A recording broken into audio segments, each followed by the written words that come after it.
Athlete के रूप में ये $1 करोड़ वाली जॉब करने जा रहा हूँ। और मैं आपको बता दूं कि कितना फर्क होता है एक एस्ट्रोनॉट बनकर हर साल $2 लाख कमाने में। ये पागलपन है। डायनासोर की हड्डियाँ ढूंढकर हर साल $1 लाख कमाने में। Oh my God. और भी कई जॉब्स के बीच, और मैं शुरुआत करूंगा सबसे कम इनकम वाली जॉब से, गोल्ड पैनिक, जिसके जरिए हम एक साल में $1 कमाएंगे। लेकिन हम करोड़पति बनेंगे शायद तुम्हारे सपनों में। बेसिकली गोल्ड पैनल्स इस मैकेनिज्म में मिट्टी डालते हैं, फिर इसमें पानी डालकर थोड़ा हिलाने के बाद सारा सोना फिल्टर होकर नीचे जमा हो जाता है। लेकिन ये इतना भी आसान नहीं है, क्योंकि 5 घंटों की मेहनत के बाद मैं बिल्कुल भी अमीर नहीं बन पाया। ओह बॉयज, मुझे सोना मिला। यो! इसकी क्या कीमत होगी? करीब 2 सेंट। यही तो मैं कह रहा था। इसे 1 साल तक करने के बाद भी आप $1 ही कमाएंगे। लेकिन लकीली हम ऐसी नौकरियां करने जा रहे हैं जिसमें हम 1 साल में $10 मिलियन तक कमा पाएंगे। चलिए देखते हैं ऐसी नौकरी करना कैसा लगता है जिसमें हर साल $1 लाख मिलता हो। म्यूजियम के लिए डायनासोर की हड्डियां ढूंढना।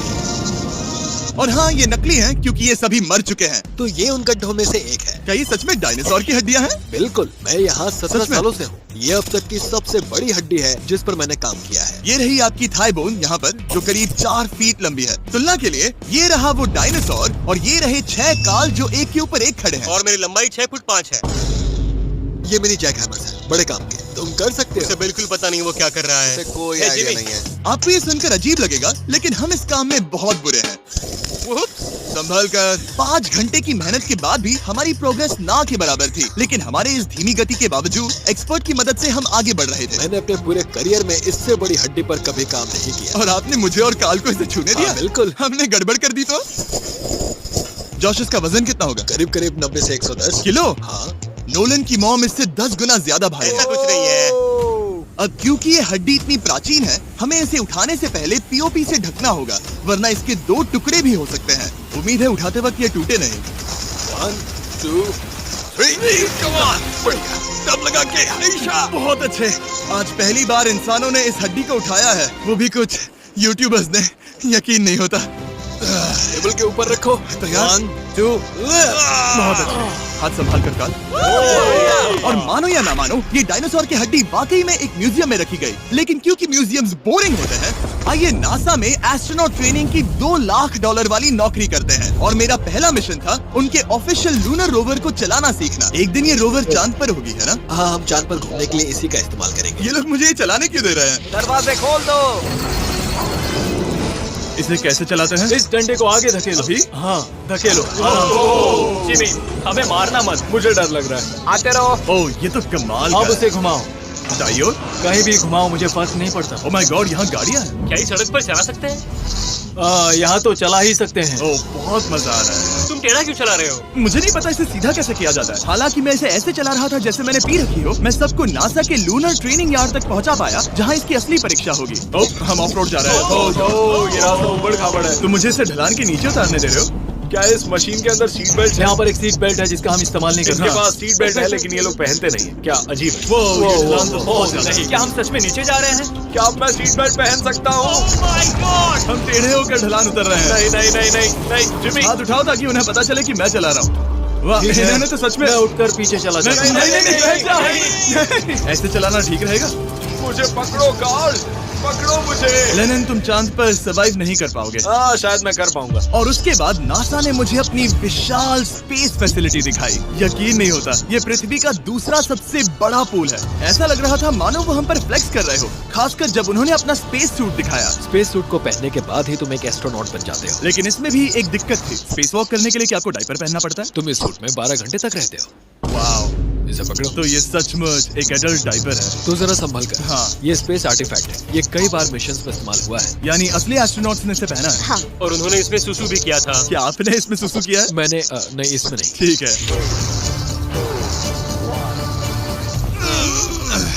तो बताइए अगला मिशन कब है? क्या तुम 1 साल बाद फ्री रहोगे? मैं समय निकाल लूंगा। ओके। और मेरी ट्रेनिंग के आखिरी स्टेप में मैं एक कमाल की चीज करने जा रहा हूँ। उन्होंने मुझे चांद को छूने का परमिशन दिया। थोड़ा दम लगाकर खींचूं क्योंकि इसका वजन 4000 किलोग्राम है। ये 4000 किलोग्राम का है? ये कमाल का। पूरी दुनिया में इससे बड़ा मून रॉक कलेक्शन कहीं भी नहीं है। यकीन नहीं होता वो हमें ये करने दे रहा है। तुम जानते हो ना, हम बस एक यूट्यूब चैनल है। ओह माय गॉड, ये किसी जमाने में चांद पर हुआ करते थे। क्या मैं इस जेनेसिस रॉक को छू सकता हूँ? बिल्कुल नहीं। कल हमने एक डायनासोर का फॉसिल खोजा था, इसलिए मैं इसमें एक्सपर्ट हूँ। क्या आप छू सकता हूँ? नहीं। मैंने कोशिश की। यहाँ मौजूद ये मटेरियल असल में चांद की मिट्टी है। Oh my God. तुम इस वक्त वास्तव में चांद को छू रहे हो। ओह, ये तो कमाल है। तो इस ट्यूब में चांद की मिट्टी रखी गई है और इसे अब तक खोला नहीं गया है। और अगर ये सच है तो हो सकता है उसमें एक एलियन भी हो। हाँ, वो पहला होगा चांद पर।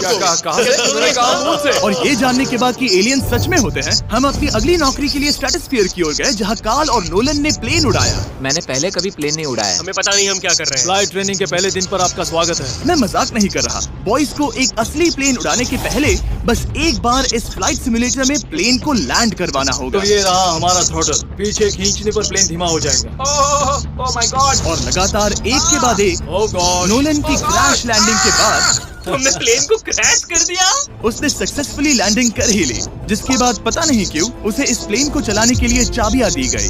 यो, मुझे डर लग रहा है। अगर तुम ये नहीं कर सकते नोलन, तो प्लीज भगवान के लिए इन्हें बता देना। ओह माय गॉड, मैं एक प्लेन उड़ाने वाला हूँ। Oh my God. ठीक है, क्या तुम तैयार हो? मैं तो बचपन से ही तैयार हूँ। Full throttle. अप्रोचिंग 60। थोड़ी डगमगाहट है, लेकिन अब लीवर को पीछे खींचे। हम टेक ऑफ कर रहे हैं। बहुत अच्छे। ओह माय गॉड, तुम्हारी जिंदगी मेरे हाथों में है। वो सच में इस पूरे प्लेन को अकेला उड़ा रहा है। हाँ, मैंने तो छुआ भी नहीं है। टर्बुलेंस की वजह से कभी क्रैश नहीं होता है ना। दरअसल अब देखो, मैं दाएं मुड़ने वाला हूँ। नहीं। ओह माय गॉड, प्लेन टेढ़ा हो गया।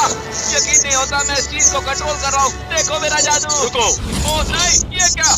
बेवकूफ, मैं तुम्हारी जान ले लूंगा। अब हम उस तरफ जाएंगे और फिर तुम प्लेन को लैंड करो। ओह माय गॉड, मैं भूल गया। हाँ, अक्सर लोगों को यही सब याद रखने में दिक्कत होती है। ठीक है, हम नीचे जा रहे हैं। मुझे डर है तुम कहीं हमें ऊपर ना पहुंचा दो। सिमुलेटर पे हर बार प्लेन मेरे से यहीं पर क्रैश होता है। ओह गॉड। हम यहीं लैंड करेंगे, इस रनवे के ऊपर। Oh my God. हम कुछ ज्यादा ही नीचे है नहीं? इसकी नाक को बिल्कुल बीचों बीच रखना। Oh my God. आराम से अपना हाथ थ्रॉटल पर रखो। लेवल पीछे खींचने से पहले थोड़ा इंतजार करना। लंबी सांस लो। बहुत अच्छे। हमने लैंड कर दिया। तुमने कर दिखाया। मैंने प्लेन लैंड किया। Oh my God. इससे काम मैं नहीं कर पाऊंगा, लेकिन हम जिंदा हैं। तुमने मुझे नहीं मारा। मैं हैरान हो गया जब मुझे पता चला कि आप हर साल 10 लाख डॉलर कमा सकते हैं हैंड मॉडलिंग में, लेकिन सिर्फ तभी जब आप दुनिया के सबसे महंगे हैंड मॉडल्स में से एक हो। ये लोगों को अपने हाथों की तस्वीरें लेने की परमिशन देकर एक डॉक्टर की सैलरी से 5 गुना ज्यादा कमा लेती है। और इनका रेज्यूमे एक कमाल का है। इन्होंने लगभग हर जाने माने ब्रांड के लिए हैंड मॉडलिंग की है। इन्होंने अपने हाथों के लिए 10-10 लाख डॉलर का इंश्योरेंस भी कराया है। मैं आपको काम करते हुए देखना चाहता हूँ। सबसे पहले इन्होंने हमारे हाथों की जांच की। मुझे पता नहीं था कि आज वो दिन होगा जब मुझे नई इनसिक्योरिटीज मिलेंगी। ओके, तो सबसे पहले तुम्हें अपने नाखून साफ करने होंगे। Of course. सही कहा। मतलब मेरे तो बेकार ही हैं। ये लो। देखो काल की तुलना में यहाँ कितने ज्यादा बाल क्या हैं। मैं इससे पैसे बना सकता हूँ? कार के हाथों का टेक्सचर तुम दोनों से थोड़ा ज्यादा अच्छा है। तुम समझे ना? मुझे बदल सकती हो? देखो, मैं कोई चमत्कार तो नहीं कर सकती, लेकिन जरा तुम अपने हाथ दिखाना जिमी। तुम्हारे हाथ सुंदर है, ये अजीब बात तुम्हारे हाथ इतने चमक क्यों रहे हैं? मुझे नहीं पता। क्या मेरी उंगलियों का स्ट्रक्चर अच्छा है? हाँ, बनावट अच्छी है, लेकिन नाखूनों के बीच गंदगी है, स्किन ड्राई है, लेकिन वो सब ठीक हो सकता है। हमारे हाथों पर अभी काफी काम करना था, तो हमने उन्हें शूट के लिए तैयार किया, जो कि मेरे और काल के लिए आसान था, लेकिन लेजर के लिए इतना नहीं। ओ नहीं। तुम इतने बालों के साथ एक कारपेट बना सकते हो। इन बालों ने मेरा पूरी जिंदगी साथ दिया, लेकिन अगर 10 लाख डॉलर कमाने हैं तो ये करना ही होगा। और अब जब मेरे हाथ घिनौने नहीं दिख रहे, हमने एक असली मैगजीन के लिए मॉडलिंग की, और ये तस्वीरें पूरे अमेरिका भर के बिलबोर्ड्स पर दिखाई जाएंगी इन वॉचेस को प्रमोट करने के लिए। मुझे डर लग रहा है। हाँ, लेकिन कोई टेंशन नहीं। ठीक है, मतलब घड़ी तो अच्छी लग रही है। मुझे पहले लगा कि ये आसान होगा, लेकिन हम इस काम में बहुत ज्यादा बुरे थे। ऐसा लग रहा है जैसे ये वॉच एक सांप ने पहनी है। ये तो बहुत मुश्किल है। क्या मैं देख सकता हूँ कि आप ये कैसे करती हैं? ओह, यकीन नहीं होता। प्रोडक्ट भी अच्छा लग रहा है क्योंकि आपका हाथ नहीं हिल रहा, लेकिन हैंड मॉडल बनने का मतलब सिर्फ अच्छी वॉचेस पहनना नहीं होता। कभी कभी आपको अजीब चीजें पकड़नी पड़ती हैं। तुम डर क्यों रहे हो? क्योंकि मैंने देखा कि उस आदमी के हाथ में एक सांप है। आराम से काल, आराम से। अपने दूसरे हाथ को यहाँ लो और इसका सर पकड़ो। हाँ हाँ, बिल्कुल बिल्कुल। मैं इन सब के बीच एक और चीज रखना चाहूंगा, इमॉर्टल्स ऑफ एवियम, इस वीडियो के स्पॉन्सर। इसे यहाँ पकड़ो। ठीक है, परफेक्ट। अब ये मॉडल कर रहा है एक वॉच, एक सांप और ये गेम। यो, जरा देखो तो कितना कूल है। इमॉर्टल्स ऑफ एवियम एक फर्स्ट पर्सन मैजिक शूटर है, जहाँ आपके प्लेयर का नाम जैक है, जो एक बैटल मेज है जो दुनिया को बचा रहा है। क्या वो मुझे बचाएगा? मैं चाहता हूँ कि तुम इस गेम के एक्सबॉक्स वर्जन को मॉडल करो, एक स्कॉर्पियन के साथ। ऐसा मत करो ब्रो। तुम्हें इसके डंक को इस तरह से पकड़ना होगा। क्या ऐसा पकड़ना बिच्छू के लिए सेफ है? हाँ, बहुत अच्छे, शाबाश। जल्दी जल्दी बोलो बोलो जल्दी करो, उन्हें गेम के बारे में बताओ। ठीक है, आप 25 अलग अलग तरह के मैजिक स्पेल्स और 80 अलग अलग टैलेंट्स अनलॉक करके उन्हें अपने प्ले स्टाइल के हिसाब से कस्टमाइज कर सकते हैं। कार्ल, तुम्हें लगता है इमॉर्टल्स ऑफ एवियम को ये फोटो पसंद आएगी? मैं उम्मीद करता हूँ आपको ये पसंद आएगा। कार्ल, इन डरावने जानवरों को पकड़े रखो, बाद में हम NFL प्लेयर्स बनने जाएंगे। जिन लोगों ने इमॉर्टल्स ऑफ एवियम बनाया, उन्होंने कुछ अवार्ड विनिंग कैंपेन्स भी बनाए हैं, जैसे हेलो, कॉल ऑफ ड्यूटी और डेड स्पेस। हमें वो कैंपेन पसंद है। ओह, ये हिल रहा है। सबसे कूल बात ये है कि उस गेम में मैं एक बॉस के रूप में हूँ और मुझे हराने पर आपको बाकी बॉसेस के मुकाबले सबसे ज्यादा गोल्ड मिलेगा।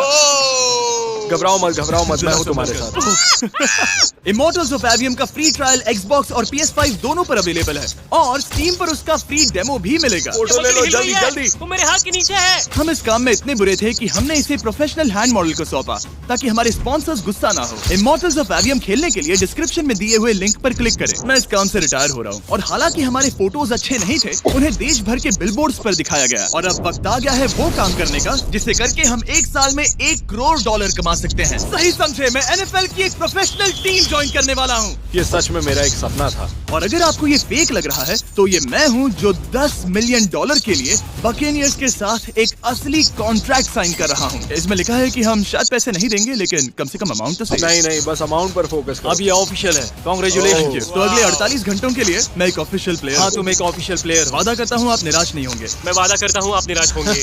इस कॉन्ट्रैक्ट के चलते मैं 60,000 फैंस के सामने अपनी टीम के साथ मैदान में उतरूंगा। पहला पड़ाव है वेट ट्रेनिंग। ये ज्यादा ही हल्का है, इससे थोड़ा बढ़ाना कर सकते हो। आराम से। तुम मुझे 1 करोड़ देने वाले हैं। मेहनत करते रहो, या तो एक एजेंडा बनोगे या फिर एक लूजर। ये लोग एक NFL प्लेयर के ऊपर बहुत ज्यादा चिल्ला रहे हैं। इसे वहाँ सेट करो जहाँ तुम्हारी टीम का सबसे ताकतवर प्लेयर सेट करता है। पता नहीं मैं एक भी कर पाऊंगा या नहीं। वो ऐसे 12 रप्स करता है, नामुमकिन। वो कोई आम इंसान नहीं है। मैं उससे पंगा नहीं लेना चाहूंगा। कर सकते हो। NFL इतना मुश्किल क्यों है? ये वर्कआउट बाकी प्लेयर्स की तुलना में कैसा था? बहुत बुरा। उम्मीद है चक्कर आना बंद हो जाए। घबराओ, आदत पड़ जाएगी। उसके बाद मैं अपनी ट्रेनिंग के लिए टैम्पा बे के बकेनियर्स ट्रेनिंग फैसिलिटी में पहुंचा, जहां मैं मिला अपने कोच हेलो से। मिस्टर बीस्ट, मैं क्या हूँ हाल है? कोच। कैसे हो दोस्तों? बढ़िया। और बाकी टीममेट से। मुझे मिलकर अच्छा लगा। मैं हूँ शेख, मेरे बच्चे और मैं दोनों तुम्हारे सच में? वीडियोस देखते हैं। तुम्हारे कैंडी पास, द काल कमीज। मेरे नए टीममेट्स को यकीन नहीं हुआ कि मैंने उनकी टीम ज्वाइन कर ली है, तो मैंने उन्हें सबूत के लिए कॉन्ट्रैक्ट दिखाया। तुम भी सब तुमने अच्छे से ऐसे ही check कॉन्ट्रैक्ट करो। पर साइन किया था। लेकिन तुम्हारे वाले पर ज्यादा पैसे लिखे हैं। नहीं मिले थे। लेकिन इसमें लिखा है कि ये कॉन्ट्रैक्ट सिर्फ 2 दिन का है, उसके बाद ये कैंसिल हो जाएगा। हाँ, इस पे फिर यही लाइन को लिखा पढ़ना है। जरूरी है। हे, ये असली है। टीम में स्वागत है। जानता हूँ, थैंक यू। ये मेरे नए बहुत टीममेट्स मेहनत करनी होगी। हैं। इनके सामने हम बच्चे लग रहे हैं। ये कितने बड़े हैं। इन दोनों के बीच का फर्क देखो। सच कहूँ तो मैंने पहले कभी फुटबॉल नहीं खेला, तो उन्होंने मुझे अपना किकर बनाया, जिसमें ओह, मैं बहुत बुरा था। मिस्टर बीस्ट, हमें तुम्हारी जरूरत है। तुम्हें कल के लिए तैयार होना होगा। हाँ, तुमने सही कहा। मैं क्वार्टरबैक बनता हूँ और क्योंकि मैं पहले कभी क्वार्टरबैक भी नहीं बना था और हाइक, मैंने अपनी पूरी ताकत लगाकर बॉल को फेंका। बढ़िया टचडाउन। और मैं आपको बता दूं कि ये वही टीम है जिसके साथ टॉम ब्रेडी ने सुपर बोल जीता था, तो मैंने सोचा उन्हें सरप्राइज दिया जाए। ओ, वो आ गए टॉम। ओह, मुझे बॉल लगने वाली थी। टीवी, कैसे हो मेरे दोस्त? कैसे हो टीवी? कैसे हो दोस्त? कैसे हो तुम सब लोग? यहाँ मेरा एक दोस्त है जो आपके सिर्फ हाय कहने पर खुशी से मर नहीं सकता जिमी, है। ऐसा मत करो। तुम मेरे साथ लेनिन ऐसा सर नहीं ने कर हाय सकते। कहो। Landon, I love you. Oh, नहीं। Okay, और उसके बाद हमारी प्रैक्टिस उछल कूद में बदल गई। कैच करो। ओह! Too small. या अब तुम काम पर लौट ठीक है जाओ। दोस्तों, फिर मिलेंगे। लोगों को अभी भी मेरे 2 दिन के कॉन्ट्रैक्ट को लेकर कुछ सवाल थे, तो बक्स ने मेरे लिए एक प्रेस कॉन्फ्रेंस बुलाई। कल बहुत ही बड़ा दिन है, तो कोई बेतुके सवाल मत पूछना, ओके? क्या ये एक पब्लिसिटी स्टंट है? आप यहाँ पर क्यों हैं? सिर्फ बेस्ट वीडियो बनाने के लिए। हाँ, ये एक पब्लिसिटी स्टंट है। मैं सच में एक NFL प्लेयर नहीं हूँ। जिमी, इस नए टीम का हिस्सा बनकर कैसा लग रहा है? बहुत अच्छा। सच कहूँ तो मुझे पता नहीं था कि ये लोग मुझे इतना पसंद करेंगे। कल तुम कितने टाइम तक खेल पाओगे? 0 और बार बार दोहराने के बाद कि ये सिर्फ एक पब्लिसिटी स्टंट है, मैं अपनी हाइट नापने गया। 6'4.5". 6'4.5"? कार्ल, तुम 6'5" हो। मैं 6'5" हूँ। हाँ। ये मुझे इसलिए नाप रहे थे ताकि मेरा कस्टम गियर और यूनिफॉर्म बिल्कुल सही फिट हो। ये सच में बहुत ही अच्छा लग रहा है। सही कहा। और यूनिफॉर्म बनवाने के बाद ऑफिशियल गेम डे आ ही गया। मुझे अब भी नहीं पता कि वो मुझे ऐसा क्यों करने दे रहे हैं। बट हे, थैंक्स बक्स। तुम हैरान हो कि उन्होंने मुझे टीम में ले लिया? ये मेरा साइन किया गया पहला फुटबॉल है। जिमी अभी किसी भी वक्त बाहर आता ही होगा। तुम 100 पॉइंट से लीड करोगे तो शायद मुझे खेलने मिलेगा। मुझ पर एहसान करो और स्कोर बोर्ड तोड़ दो। जैसा तुम कहो। ये उसका पहला गेम है और शायद उसका आखिरी भी। आपकी हड्डियां टूट जाएंगी। ये सब कैसे हो गया? ये तो सपने जैसा है। ये कितना कमाल है। ओह! और क्योंकि ये मेरी जिंदगी का सबसे पहला और आखिरी NFL गेम है, टीम ने मुझे एंट्री पर सबसे आगे रहने दिया। लेट्स गो बॉयज, चलो चलो लेट्स गो। ये हमारा दोस्त है। उम्मीद करता हूँ कोई मुझे कुचल ना दे। ये तुम्हारी जिंदगी का सबसे बेस्ट दिन है। मेरी जिंदगी का सबसे अच्छा दिन है ये, जिमी आई लव यू। ये हमसे आगे निकल रहे हैं। जिमी एक NFL प्लेयर है। क्या हाल है? मैं तुम्हें निराश नहीं करूंगा। हो सकता है मुझे खेलने का मौका ना मिले। I love America. बड़ा प्लेन है। अमेरिका। चलो फुटबॉल खेलते हैं। मुझे एक ऑफिशियल NFL प्लेयर बनाने के लिए मैं बकेनियर्स का शुक्रगुजार हूँ। और अच्छा हुआ कि उन्होंने मुझे खेलने नहीं दिया, क्योंकि अगर वो मुझे टैकल करते तो मेरा मरना तो तय था। मुझे लगा सब खत्म हो गया है, लेकिन फिर फैल्कन्स ने ये ट्वीट किया, मिस्टर बीस्ट के नेक्स्ट चैलेंज के लिए गोल मारो और गेम जीतो।